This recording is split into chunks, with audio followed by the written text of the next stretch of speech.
날마다 성령으로 마음에 가는 할례가 참 할례입니다. 이런 사람은 사람에게서가 아니라 하나님께서 칭찬을 받습니다. 예. 2장 우리 17절부터 보면 제일 핫 이슈가 할례라는 걸 알 수가 있습니다. 할례.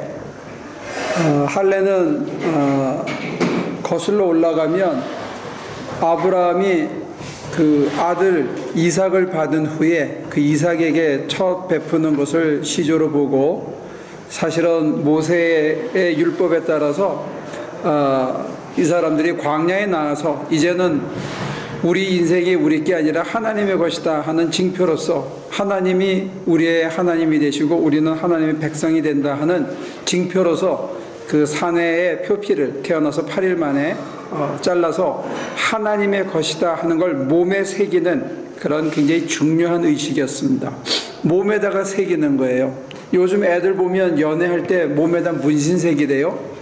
그 애인들 이름. 그리고 나중에 그거 지우느라고 또 애를 쓰는데 몸에다가 이제 새겨주는 거예요. 넌 내 거다, 난 네 거다, 이런 식으로. 근데 그 이상의 의미가 있고 앞으로는 내가 하나님의 것으로서 살아가겠다 하는 결단이 여기에 포함되어 있는데, 로마 사람들에게 또는 로마 사람으로 표방되는 이방인 기독교인들에게 유대인 기독교인들이 강요한 것이 뭐냐면 할례 받으라 했다는 사건이에요. 역사적인 배경이 바로 거기에 있습니다. 그러니까 이제 바울을 통해서 이방인들에게도 복음이 전해졌잖아요. 그래서 복음을 받았는데 그 예루살렘에서 내려온 소위 기독교인들, 예수님을 따르는 무리들, 그때까지 아직도 정체성이 애매했어요.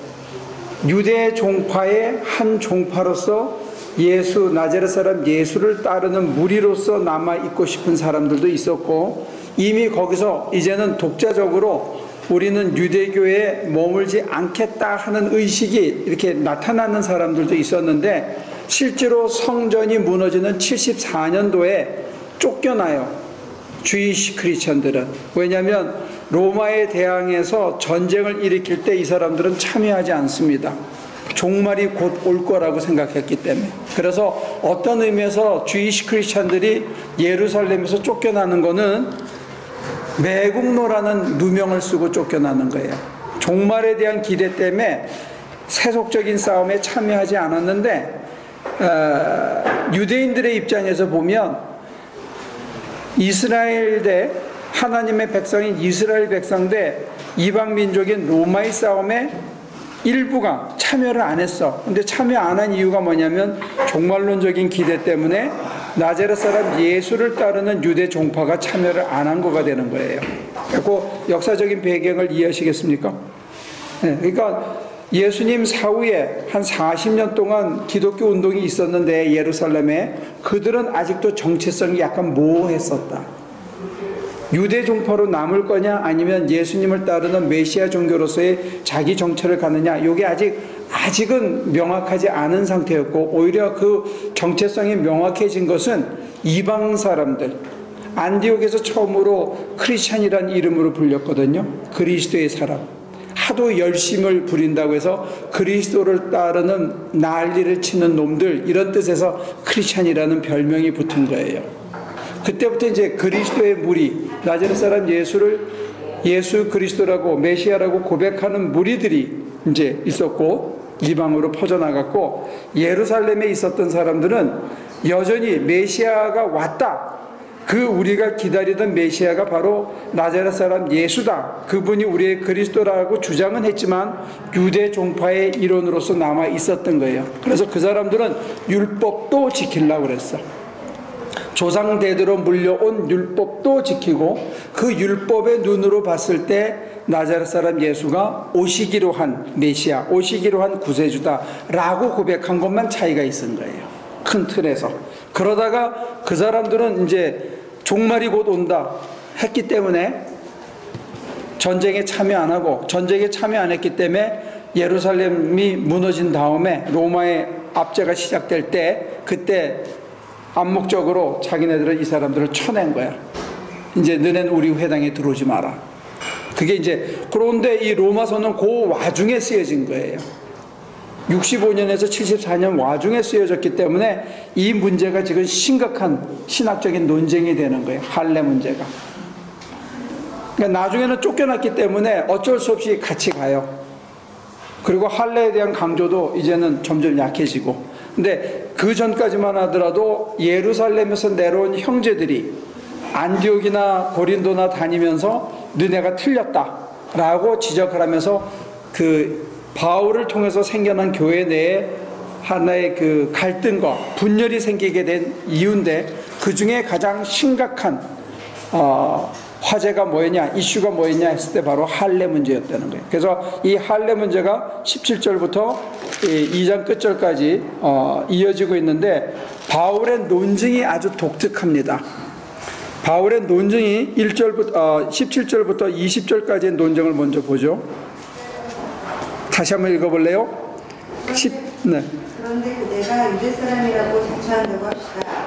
그래서 그들은 율법을 의지하며 하나님을 자랑하며 율법의 가르침을 받아서 하나님의 뜻을 알고 가장 흔한 일을 분간할 줄 알며 눈먼 사람의 길잡이요 어두운 속에 있는 사람의 빛이라고 생각하며 지식과 진리가 율법의 구체화된 모습으로 들어있다고 하면서 스스로 어리석은 사람의 스승이요 어린아이의 교사로 확신한다고 합시다. 예, 율법에 지식과 진리가 구체화된 모습으로 다 들어있다. 그리고 자기는 율법을 꿰고 있다. 그래서 나는 눈먼 사람의 길잡이요 어둠에 있는 사람들을 밝히는 빛이요 사람의 스승이요 어린아이들의 교사다. 이렇게 스스로 생각한다는 거예요. 누가? 네? 주이시 크리스천들, 유대인 그리스도인들이. 그런데 특별히 뭘 하는 사람들이? 내려와서 할례 받으라고 주장하는 사람들이. 너네 우리한테 할례 받으라고 주장하는데 스스로 너네가 스승이라고 생각하고 길잡이라고 생각하고 빛이라고 생각하고 율법의 모든 진리와 지식이 다 있다고 얘기해? 그래, 좋아, 이런 얘기예요. 남이 하는 주장을 다 받아들일 때는 뭐가 숨어 있죠? 카운터 펀치가 숨어 있습니다. 카운터 펀치가 두 개가 나오는데, 하나는 그 사람의 약점을 공격하는 거고, 두 번째는 자기의 주장을 얘기하는 카운터 펀치가 나오는 거예요. 카운터 펀치가 21절부터 읽으실까요? 그렇다면 그대는 남은 가르치면서도 왜 자기 자신을 가르치지 않습니까? 도둑질을 하지 말라고 회개하면서도 왜 도둑질을 합니까? 방문을 하지 말라고 하면서도 왜 방문을 합니까? 그 사람 미워하면서도 왜 신전의 물건을 훔칩니까? 율법을 자랑하면서도 왜 율법을 어겨서 하나님을 욕되게 합니까? 성경에 기록한 바 너희 때문에 하나님의 이름이 다른 사람들 가운데서 모독받는다 한 것과. 예, 이거는 굉장한 욕입니다. 그죠? 정면에 대놓고 어떻게 사람한테 이렇게 욕을 할 수가 있습니까? 뭐라고 욕하냐?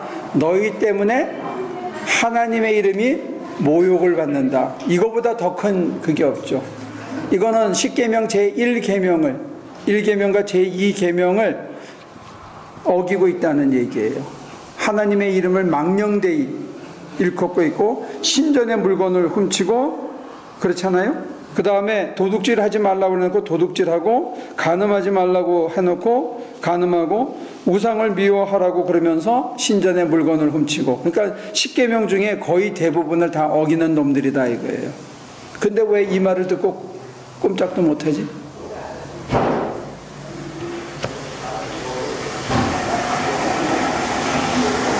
바울이 미쳐가지고 이 얘기를 했겠어요? 아니면 이 말을 할 때 어떤 이유에서 할 수 있었을까?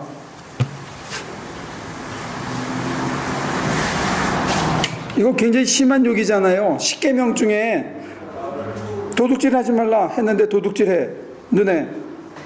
너 도둑질하지 말라고 설교하면서 왜 도둑질해? 간음하지 말라고 하면서 왜 간음해? 우상 미워하라고 하면서 신전의 물건을 훔쳐. 왜 율법을 자랑하면서도 어겨서 하나님을 욕되게 하냐? 하나님의 이름을 망령되이 일컫게 하느냐? 너희 때문에 하나님의 이름이 이방 사람들에게 욕을 먹는다. 이건 4개나 어긴 거예요. 십계명 중에.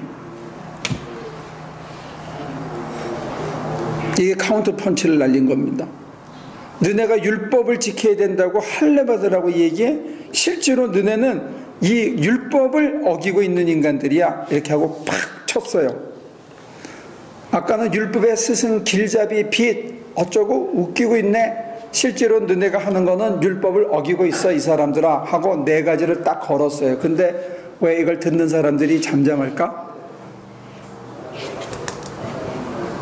첫째, 로마 사람들한테만 보여줬기 때문에 이 사람들은 읽을 수가 없었다. 둘째, 이거를 여러 각도로 해가지고 노출돼서 읽기는 읽었지만 항변하려고 그러니까 뒤가 캥겼다. 두 번째 같아요. 대답하기가 궁색했던 거예요. 그러니까 바울이 없는 얘기를 한 건 아닌 것 같아요. 율법 교사라는 사람들이 실제로 그랬던 거예요. 예수님이 성전에서 제사장들을 욕할 때, 성전 마피아들을 욕할 때 그게 근거가 있는 얘기를 하니까 속은 쓰리지만 앞에다 대놓고 얘기를 못하는 거예요. 속은 쓰린 거예요. 그러니까 율법 교사라고 하는 사람들이 자기도 이렇게 한 거예요. 근데 그 이야기 뒷면에 이제 나중에 이 로마서 후반부에 가면 이런 얘기로 다시 더 심화시켜서 더 깊이 있는 얘기를 하는데, 너네가 도둑질 안 할 수 있어? 너희가 간음 안 할 수 있어? 너희가 신전의 물건을 안 훔치고 네 마음속에 우상을 안 두고 살 수 있어? 네가 정말로 하나님의 이름을 망령되이 일컫지 않고 하나님의 이름을 너희 때문에 욕되게 안 하고 살 수 있어? 하는 질문이 다시 나와요. 단어는 다르지만 그 얘기는 뭐냐면 소위 죄의 문제를 얘기하고 인간의 한계 문제를 얘기하면서 사람이 율법을 지킬 수 있어? 하는 얘기로 다시 옮겨갑니다. 이 얘기의 근간에는. 그러니까 하나는 현실에 나타난 현상을 고발하지만 현상 더 깊이에 들어가면 인간이 근본적으로 이걸 할 수 있냐 없냐는 본래적인 물음을 던지는 거예요. 여러분들 생각에는 어떻습니까? 바울의 논증이.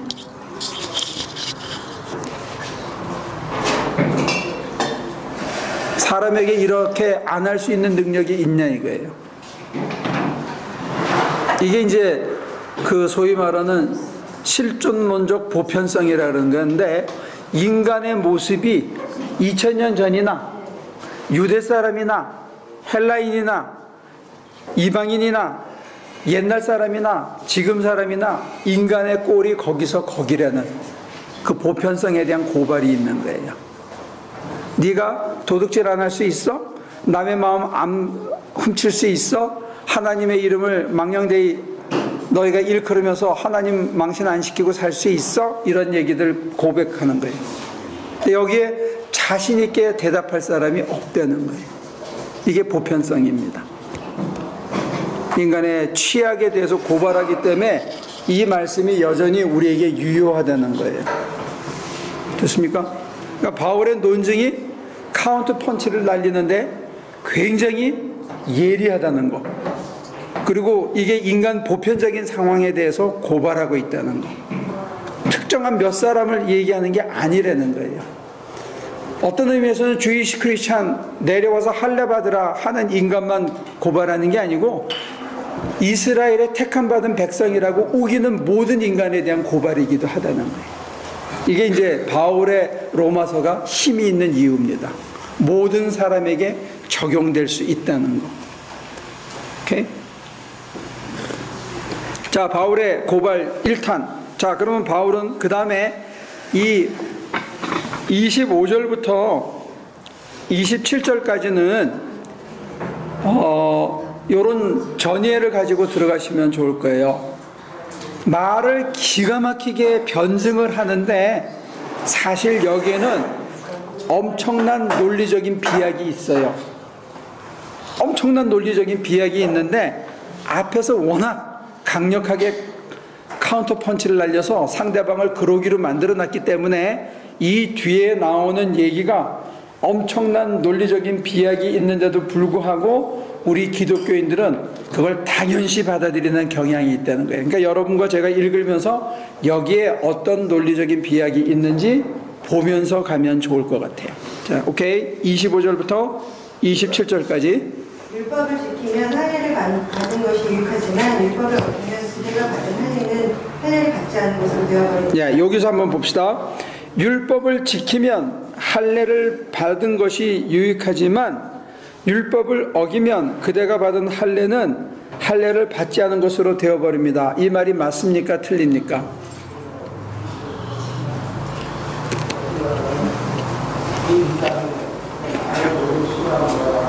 할례를 받았어요. 할례를 받고 율법을 지키면 그 할례가 유익해요. 거기까지 맞습니까?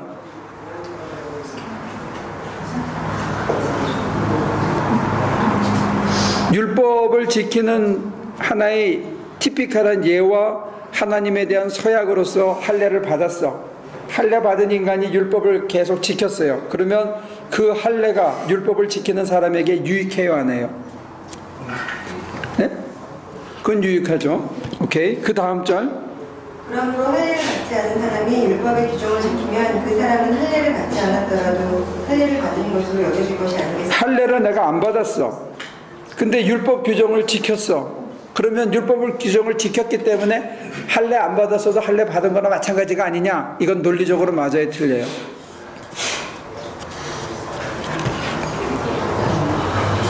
이게 비약이에요. 이렇게 우리 집합에서 이렇게 그리잖아요. 이렇게 집합에서. 기억납니까? 중고등학교 때 이렇게. 그러면 얘가 커요, 얘가 커요? 이쪽이 큰 거지, 그지? 율법이 있고 할례가 있어. 그죠? 근데 이 사람은 무할례 했어. 그렇지만 율법을 지켰어. 그러니까 이 할례도 무할례도 할례가 아니냐, 이런 논법이에요. 그거는 율법이 크다는 전제에서 가능한 거예요. 무할례는 무할례예요, 여전히. 할례 안 받은 건 안 받은 거예요. 할례 받지 않은 상태에서 율법을 지킨 거예요. 근데 이 논쟁을 하면서 율법이 크다, 이게 율법이 할례보다. 율법에서 지금 예수님이 오셔가지고 율법을 두 가지로 줄여버렸죠. 뭐로 줄였죠?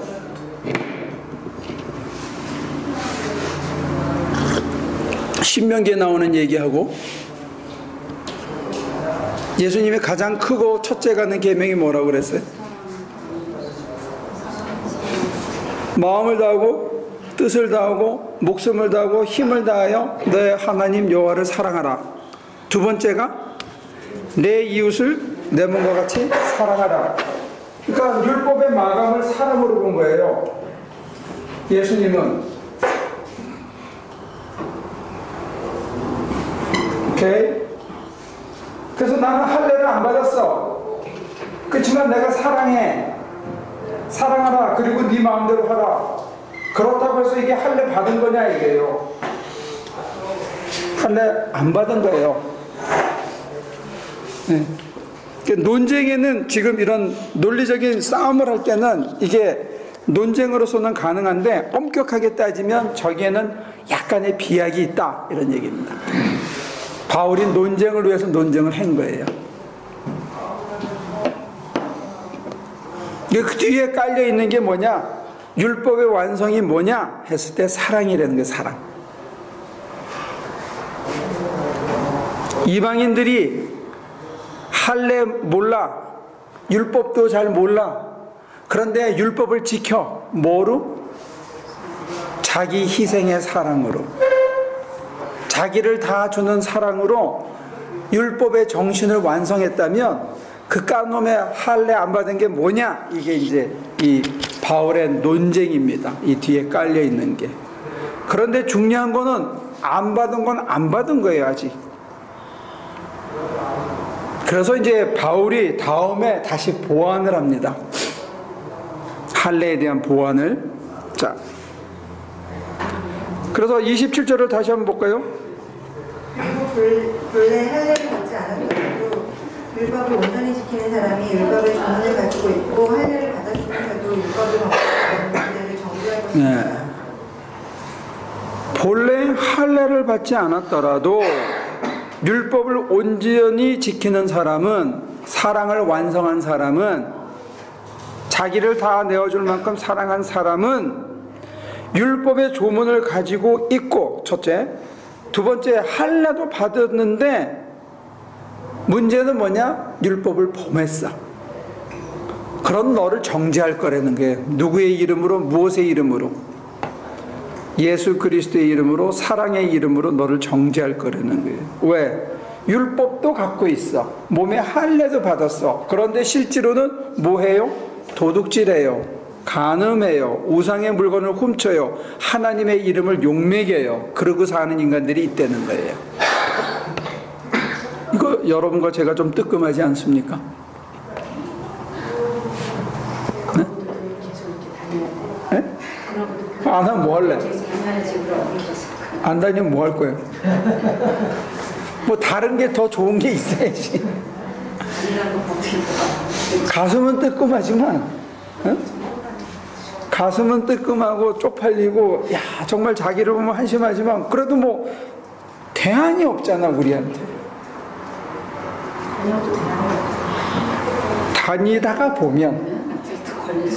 다니다가 보면, 가끔, 소나기도 맞고, 은혜도 받고, 아, 내가 이러고 살아야지 하는 회개도 되고 하니까 그게 그래도 기회가 낫지. 안 다니는 것보다. 그죠? 안 다니면 그런 기회조차 안 오거든. 야, 교회가 처음에 한두 달 안 다닐 때는 겁나지만 석 달, 넉 달 지나면 이게 되게 편해지거든. 없이도 살만해. 근데 그렇게 되면 이제 은혜하고는 점점 멀어지는 거예요. 없이도 살 수 있어, 사람들. 돈 자랑하고 친구들 많고 술 먹고 맨날 밤에 다니고 이러면 살지 왜 못 살아? 그리고 좀 찜찜하면 일요일날 일찍 부킹해가지고 골프 치러 나가고, 그럼 핑계가 좋잖아. 그러면 교회 안 다니는 사람들 요즘 뭐 푸른 초장교회, 가나안교회 뭐 이런 교인들 많다며요. 가나안교회 뭔지 알아? 가나안을 거꾸로 해봐요. 그래가지고 푸른 초장교회로 많이 간대. 골프 치면서 괜히 양심이 캥기니까 찬송가도 좀 부르고 복음성가도 부르면서 그냥 예수님 얘기 몇 마디 하면서 자기 스스로를 위로하는 거야. 근데 그 뱃속에 뭐냐? 세상과 짝해서 쉽고 편하게 살고, 사랑은 실천하기 싫은 거야. 사랑은 받고 싶어도. 율법의 혜택은 누리고 싶은데 율법의 규정은 지키기 싫은 거예요. 그 자기 이기심하고 짝지은 거죠. 그러면서 벼락이 떨어져 가지고 갑자기 자기를 변화시켜 주기를 바라는데 하나님께서는 그렇게 안 하시는 것 같아. 놔두는 거예요. 놔두는. 됐습니까? 거기까지.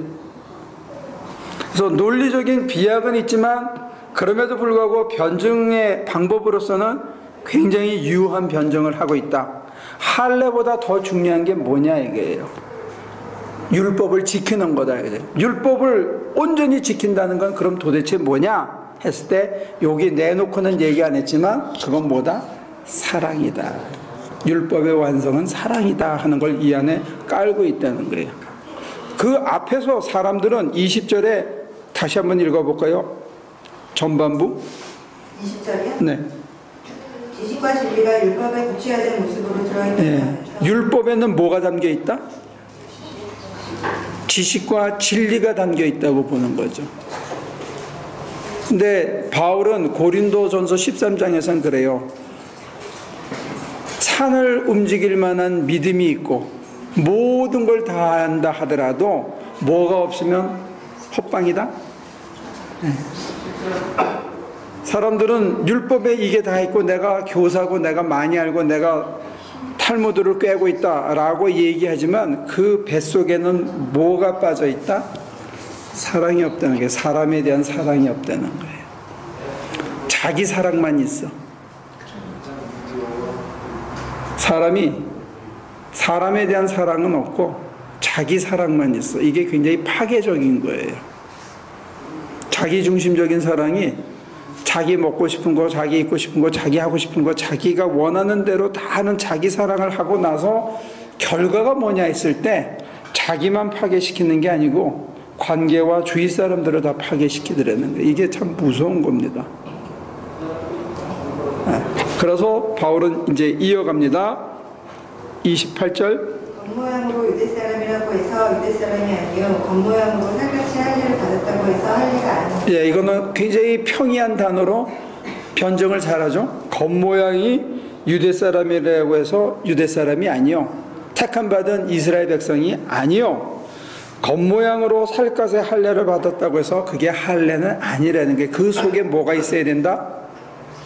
율법을 지켜야 되고, 그 율법을 지킴 속에 뭐가 있어야 된다? 사랑이 있어야 되는 거예요. 사랑의 실천이 있어야 된다는 거예요. 누구만큼? 예수님이 자기를 다 주신 만큼의 사랑이 우리 속에 흐를 때 이게 좋다는 거예요. 그래서 29절에 오히려 속사람으로 유대 사람입니다. 유대 사람이며 율법의 종문을 따라서 받는 할례가 아니라. 잠깐만, 속사람이 유대 사람이라 그러면 어떤 사람이 속사람이 유대 사람이죠?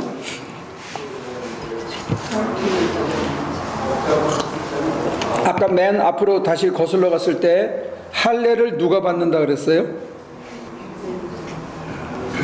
어? 하나님의 백성으로서 할례를 받는 거죠. 하나님이 나의 하나님이 되고 나는 그의 자녀가 되고 그의 백성이 되겠다는 표시로서 할례를 받았잖아요.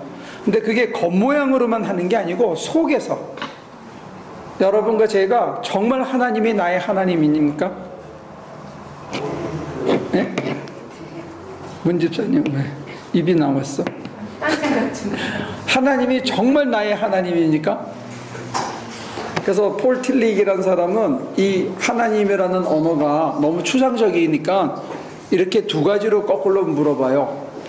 하나님이 여러분들 모든 생각과 모든 판단과 모든 행동 결정에 ground of being, 내 모든 것에 그라운드가 되시냐 이거예요. 내가 그분 위에 뿌리를 두고 살아갔냐 이거예요.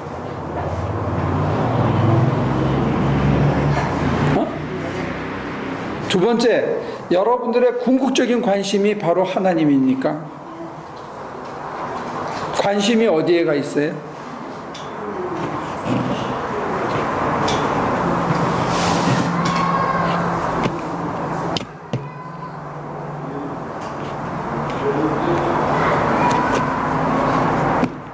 관심이 병원에 오늘 어떻게 되나 이런 거 관심. 남편이 오늘 왜 안 나온다 그랬을까? 이게 내 마음을 꽉 잡고 있다. 그러면 그게 폴 틸리의 입장에서는 그 사람의 그 순간의 하나님이에요. 내 마음이 제일 많이 쓰이는 곳, 제일 많이 가 있는 곳이 그 사람의 하나님이래요. 근데 그런 의미에서 우리가 속사람이 정말로 이스라엘 사람, 택함받은 하나님의 백성이라면 내 심장에 하나님만으로 족하고 하나님에 대해서 그런 갈망과 사모함이, 여러분들은 하나님이 그립습니까? 어?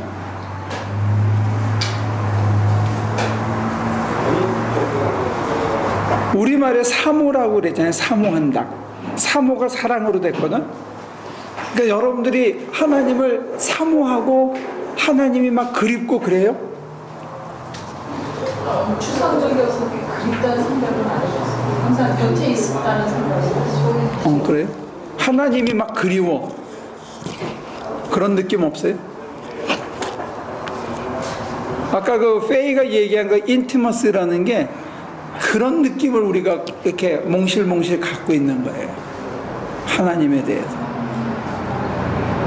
그냥 관념적으로 하나님이 늘 옆에 계시지, 아 하나님 계시지 내가 이러면 안 되지, 이게 아니고 그냥 너무 가까워서 막 내 속이 몽실몽실 하나님이 막 그리워 앉아서 있을 때, 이게 살아있는 감각이 있어야 된다. 이게 사랑입니다. 내 속이, 이게 영적인 센시티비티고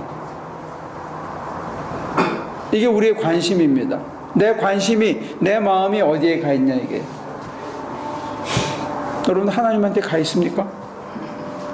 아니면 겉모양으로 교회를 다닌다고 하더라도 교인은 아니다 이런 얘기예요. 지금 이 로마서의 얘기는. 근데 어떤 때는 은혜 받고 막 가슴이 뜨거워지면 이게 돼. 교회 막 가고 싶고 뭔 일이 있나 그리고 막 하나님이 막 느껴지는 것 같고 날 위로해 주는 것 같고 그래서 그냥 괜히 좋고 이런 그런 몽실몽실함이 그렇게 뭔가 꽉 내 심장을 조여주는 것 같고 꽉 끌어안아주는 것 같은 그런 감각이 있다는 거예요. 근데 그걸 가지고 사는 거를 얘기하는 겁니다. 그것을 단순히 뭐 느낌으로 얘기하거나 체험으로 얘기할 수도 있지만 그게 내가 살아가는 내 스스로 내가 나는 이런 인간이다 했을 때 그 인간이 하나님이 꽉 조여주는 느낌, 하나님이 함께하는 그 인티머시의 느낌, 나를 이렇게 몽실몽실하게 하나님 막 사모되는 그것까지를 포함한 걸 나라고 생각하며 살아가느냐 이게 이걸 회복해야 되는 거예요. 이때를 이제 이 사람은 율법을 제대로 지키는 거고 하나님을 하나님이라고 관심하고 하나님에게 뿌리를 두고 살아가는 그런 사람이라는 게 그런 사람에게는 이 겉모양이나 껍데기가 무슨 소용이 있겠냐 이런 문제입니다. 이 정도 되면 교회 안 다녀도 될지 모르지. 근데 이게 쉽지가 않거든요. 혼자서 하기가. 누가 옆에서 자극도 좀 주고 잔소리도 좀 하고 또 제가 이런 얘기 드린 적 있나? 제가 그 UC 얼바인에서 캠퍼스 미니스트리를 할 때 그때 제가 이제 마지막 퀄리파잉을 쳐야 되는 그런 때였어요. 그래서 이제 그 공부 같이 하는 사람들하고 이렇게 앉아가지고 어느 집에서 하필이면 그날 모였어. 캠퍼스 안 모이고 집에서 모여서 이제 쭉 돌아가면서 자기 얘기하고 기도 부탁을 하는 그런 걸 쭉 했어요. 제 차례가 됐다. 그때 이제 제 관심이 퀄리파잉을 쳐야 되는데 준비가 잘 안 된 거예요. 그래서 퀄리파잉을 쳐야 되는데 여러분들 기도 부탁한다고. 왜냐하면 거기 앉아 있는 사람들이 다 PhD 과정에 있는 사람들이었거든. 그랬더니 그 사람들이 예 그렇게 해야죠. 그랬더니 그 집 호스트였던 학생의 PhD 학생의 어머니가 제 옆쪽에 앉아 있는데 이렇게 등을 확 돌리면서 말하는데 등을 확 돌리면서 저한테 뭐라 그러냐면 목사가 말이야 시험 잘 보게 해달라고 기도해달라고 하면 어떡해? 예수 잘 믿게 해달라고 기도해야지. 근데 그냥 큰 망치 있잖아. 이만한 망치로 찰떡 이렇게 내리치는 망치 있잖아요. 그걸로 그냥 한 대 맞은 것 같은 거야. 정말 창피하고 부끄럽고 뭐 어떻게 기도를 할 수가 없어. 어떻게 끝낸지도 모르고 차 타고 이제 클레몬트까지 거의 1시간을 가면서 진짜 아프고 미안하고 회개를 많이 했어요. 내가 내 관심이 딴 데가 있었구나. PhD가 뭐라고, 시험이 뭐라고, 그거 떨어져도 되는데 그거 붙느라고 그거에 관심하고 내 마음에 예수가 두 번째가 돼 있다. 그거를 나이 많은 권사님이 지적을 한 거야. 그러니까 쥐구멍이라도 찾고 싶은 심정이 있어요. 근데 그게 저한테는 큰 약이었어요. 돌이키는 큰 약이에요. 그러니까 이 공동체라는 게 꼭 목사가 뭘 지도하고 가르쳐서가 아니라 사실은 이름 없는 권사님이 쓰레기를 이렇게 끝까지 치우는 모습이라든지 그냥 끝까지 순종하는 이런 모습에서 우리가 충격을 받는 거예요. 그 신앙 공동체의 힘이라는 게 그런 겁니다. 누군가가 묵묵히 말씀대로 끝까지 살아내고 있는 그 모습이 말 안 해도 우리한테 생명의 말로 이렇게 충격을 주거든요. 그게 굉장히 중요하다는 거예요. 그래서 우리의 속사람에서 그런 영적인 감각을 되돌리도록, 되살아나도록 해준다는 거예요. 근데 그게 사람이 살아있게 만들어주는 거예요. 사랑이 이게 저절로 되진 않지만 사랑에 빠지면 살만해요, 사람이. 사람 사랑해도 이게 살만하거든? 근데 하나님 사랑하면 이거 살만해요. 웬만한 일은 다 견딜 수 있어. 무슨 일이 닥쳐도 하나님 사랑이 요 안에서 몽실몽실 있고 내가 사랑받고 있다는 감각이 있으면 웬만한 환경은 견뎌요. 사람이 참 희한해. 정말 특별하게 만들어진 것 같아요. 그 사랑 때문에 살아. 그 사랑 때문에 소화도 잘 시켜. 그 사랑 때문에 고민이 없어져. 그 사랑 때문에 우울해지지가 않아, 사람이. 무력해지지가 않아. 근데 문제는 이 사랑을 잊어버리는 게 우리가. 이걸 이제 교회에 와서 같이 지내다가 이분한테도 저 사람한테도 우리가 챌린지를 받고 다시 리부워크 시키는 거예요. 자, 끝을 향해서 율법의 조문을 따라서 받는, 거기 읽으실래요? 맨 마지막 절. 오히려 속사람으로 유대 사람이니까 유대 사람이며 율법의 조문을 따라서 받는 한 해가 아니라 성령으로 마음에 받는 한 해가 참 한 해입니다. 이런 사람은 사람에게서가 아니라 하나님에게서 칭찬을 받습니다. 율법 교사요, 길잡이요, 빛이요, 뭐 이렇게 하는 사람은 하나님보다 사람이 먼저 들어오는데, 하나님한테 칭찬받는 사람은 어디에다가 할례를 받냐면 표피에다가 겉모양에다가 받는 게 아니고 어디에다가 할례를 받아요? 마음에 성령으로 받는 거다, 이게. 자기 심장을, 자기 속사람을 통째로 하나님께 바치는 할례를 받는 사람을 하나님이 기뻐하신다는 거예요. 근데 여러분과 제가 이 자기를 하나님께 드리는 것을 굉장히 아까워해. 자기 시간, 자기 것, 자기 생각, 자기 판단, 자기 자존심, 이거를 하나님께 드리면 마치 죽는 걸로 생각을 하는데, 저는 그거 자기가 지키려고 발버둥 치다가 끝에 남은 게 쓰레기라는 거를 여러 번 경험했기 때문에 이제는 다 드리고 싶어. 그거 갖고 살고 싶지가 않아요. 그래서 여러분들에게 계속 버려라, 맡겨라, 그냥 따라가자, 이런 얘기를 수없이 하는 얘기가 뭐냐? 여러분들이 마음의 할례를 받아서 나를 통째로 예수가 십자가에서 자기를 다 주신 것처럼 하나님께 순응하고 다 드린 것처럼 우리도 그렇게 해야 거기에서 새로운 생명이 있더라 하는 것을 간증하는 거예요. 여러분들에게 가르치려고 그러는 게 아니고 경험을, 그 은혜의 체험을 여러분들에게 간증하는 거예요. 그래서 여러분도 그렇게 됐으면 참 좋겠다 하는 거예요. 비록 또 넘어질 수도 있고 또 실패할 수 있지만 그 길 외에는 길이 없다라는 거죠. 공부에도 길이 없고 돈을 번 데도 길이 없고 친구들이 아무리 많은 거에도 길이 없고 다른 거 뭘 해봐도 길이 없다라는 거예요. 그래서 여러분들의 마음을 하나님께 드려라.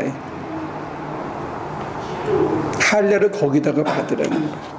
내 거라고 주장하지 말라, 이게. 우기지 말라, 이게. 그거 간직할 수 있는 사람이 없다는 거예요.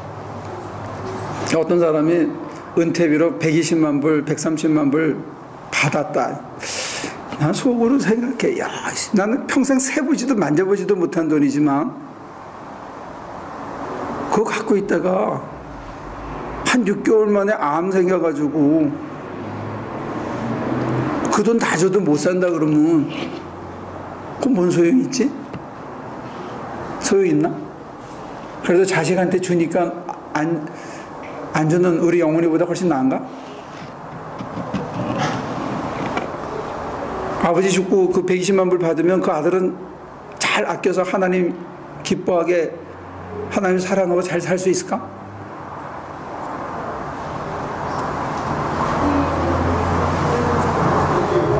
잘 모르겠어.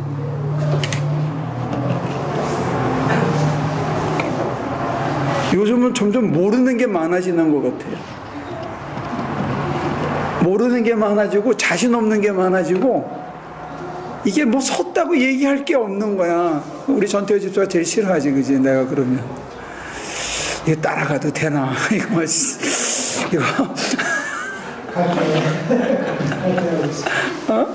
아니 앞에 가는 사람이 뭐 기든 아니든 확실하다고 자꾸 얘기해야 되는데 이거 아닌지도 몰라. 나도 잘한데 그래도 어디 있나?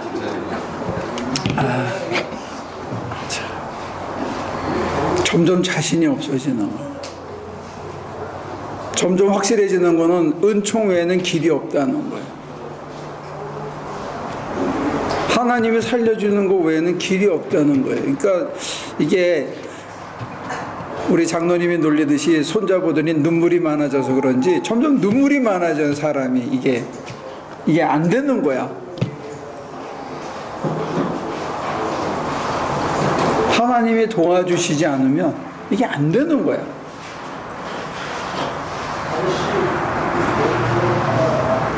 그래서 저도 한때는 공부한다고 좀 했는데 이게 다 안 되는 거야. 이게 소용이 없는 거야. 그래서 죄송해요, 여러분들. 제가 좀 많이 알고 여러분들에게 딱 부러진 길을 가르쳐 드려야 되는데 점점 모르겠어. 점점 모르겠고 점점 안 되고 점점 바스러지는 것 같고 그래요.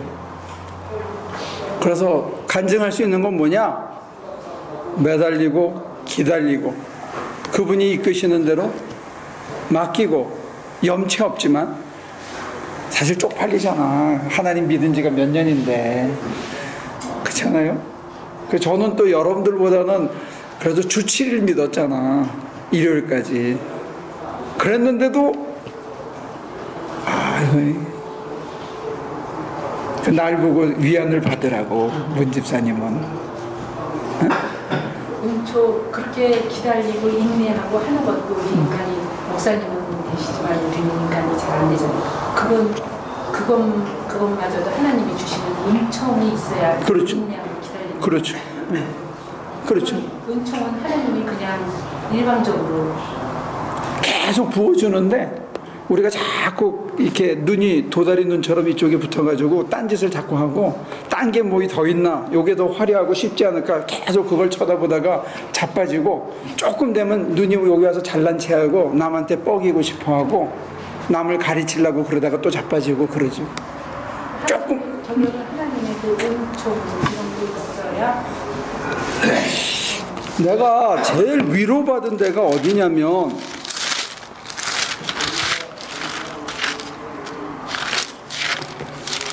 데살로니가 전서인가요?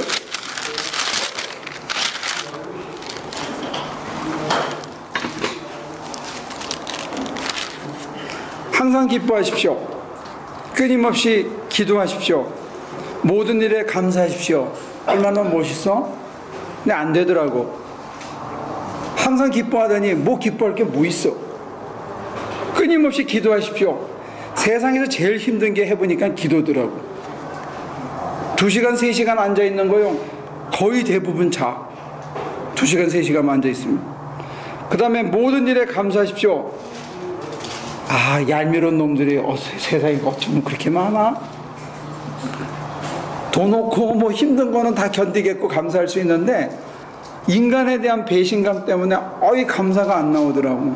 이거 다 어려운 거예요. 근데 항상 기뻐하라, 끊임없이 기도하라, 모든 일에 감사하라, 이게 다 좋은 얘기인데 인간이 하기 참 힘든 일이에요. 근데 이게 왜 가능하냐 했을 때 데살로니가전서 5장 23절에 보면 평화의 하나님께서 친히 여러분을 완전히 거룩하게 해주시고 우리 주 예수 그리스도 오실 때 여러분의 영과 혼과 몸을 흠이 없이 완전하게 지켜주시기를 빕니다.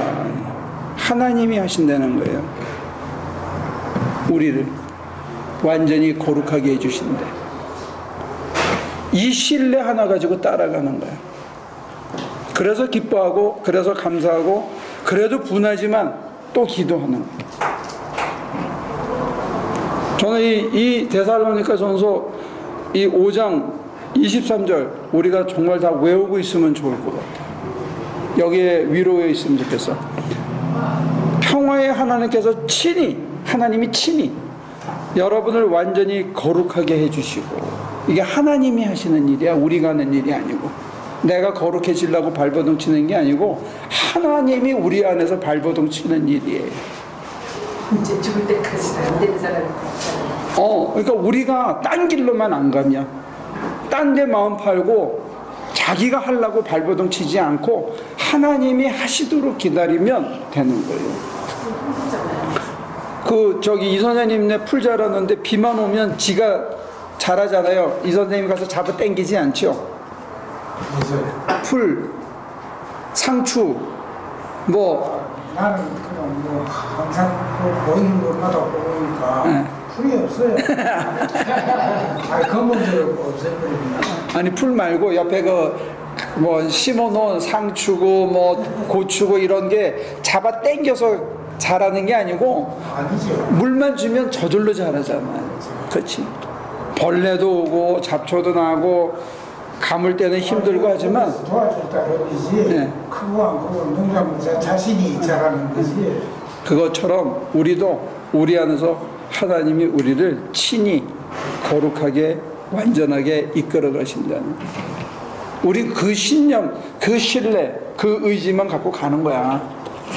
언제? 나도 내가 보면 내가 답답한데 그래도 이 길에 붙어 있는 이유는 딱 하나. 딴 길로 간 놈들의 끝이 안 좋더라는 거예요. 딴 길로 간 놈들의 끝이 안 좋더라는 거예요.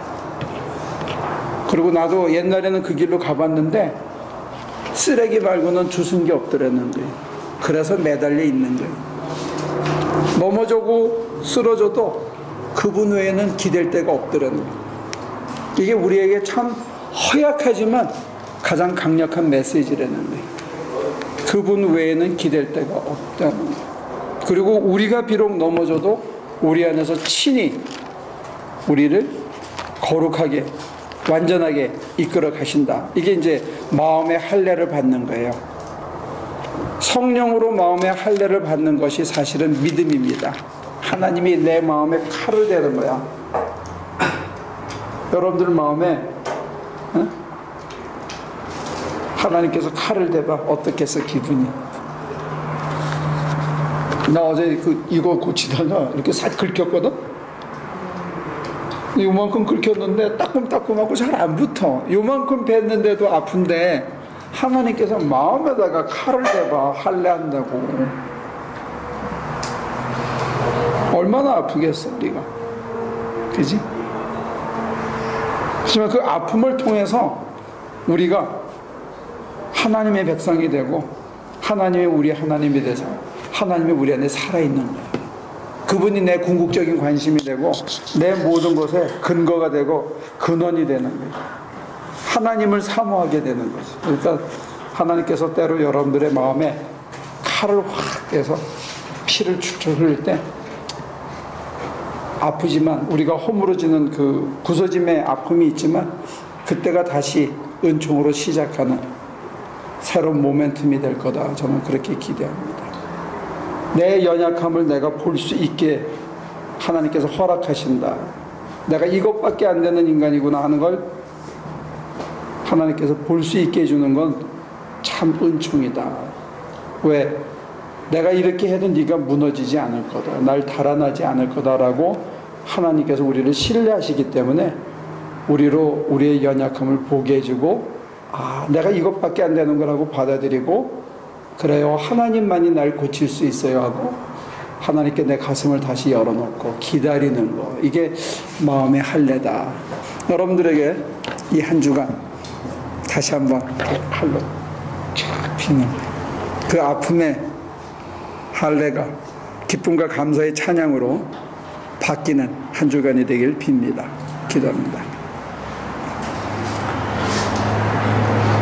연약하고 부서지기 쉬운 우리의 모습을 당신이 칼날을 대어서 말씀의 성령의 칼로 비었을 때 너무 아프지만 우리가 그 꼴밖에 안 닿는다는 것, 그렇게 허약하다는 것, 이게 우리의 모습이라는 것 바라보고 순응하고 수용할 수 있도록 도와주옵소서. 그리고 또한 이것을 치유하실 수 있는 분도 우리의 심장이신 예수님밖에 없다는 것 고백합니다. 주 예수여 우리를 도와주시옵소서. 당신이 자기를 다 주셨던 것처럼 우리도 다른 사람을 살리는 생수의 삶을 살 수 있게 하시고 자기를 다 내어주는 자기 희생의 사랑도 우리가 실천해 볼 수 있도록 힘주시고 인도하여 주옵소서. 예수님의 이름으로 기도합니다.